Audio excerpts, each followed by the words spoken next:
அம்மாவோட all time ஃபேவரெட்லேயே ரொம்ப பிடிச்சது என்னென்னு பார்த்தீங்கன்னா இந்த தக்காளி சாதம் தான். ரொம்ப சிம்பிள். வாங்க அம்மா ஸ்டைல் எப்படி செய்யணும்னு பார்க்கலாம். 1 ஸ்பூன் சோம்பு, 10 பல் பூண்டு, 2 கொத்து கருவேப்பிலை, கொஞ்சமாக இஞ்சி, வரமிளகாயை மட்டும் எண்ணெயில் வறுத்து போட்டு கொஞ்சமாக தண்ணி ஆட் பண்ணி அரைச்சி வச்சுக்கோங்க. ஒரு குக்கரில் எண்ணெய் ஊற்றி எண்ணெய் காஞ்சதும் கடுகு போட்டு கடலைப்பருப்பு போட்டு பொரிஞ்சதும் மீடியம் சைஸ் வெங்காயம் 2 கட் பண்ணி போட்டு அதையும் நல்லா வதங்கினதுக்கப்புறம் அரைச்சி வச்ச மசாலா, அதுக்கப்புறம் மீடியம் சைஸ் 4 தக்காளி, கொஞ்சமாக மஞ்சள்தூள், தேவைக்கேற்ப உப்பு, அதுக்கப்புறம் கீரி போட்ட தேங்காய் துண்டு இதெல்லாம் சேர்த்து நல்லா வதங்கினதுக்கப்புறம் நான் அரைப்படி அரிசி போட்டிருக்கிறேன். அதுக்கு தேவையான அளவு தண்ணி ஊற்றி நல்லா கொதித்து வந்ததுக்கப்புறம் அரிசி நல்லா 1 மணி நேரமாட்ட ஊறணும்.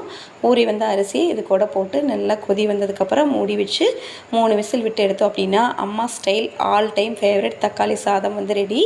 இது கூட பச்சை கடலெண்ணெய், தேங்காய் எண்ணெய் ஊற்றி சாப்பிடும்போது அவ்வளோ அல்டிமேட்டாக இருக்கும். கண்டிப்பாக ட்ரை பண்ணி பாருங்கள்.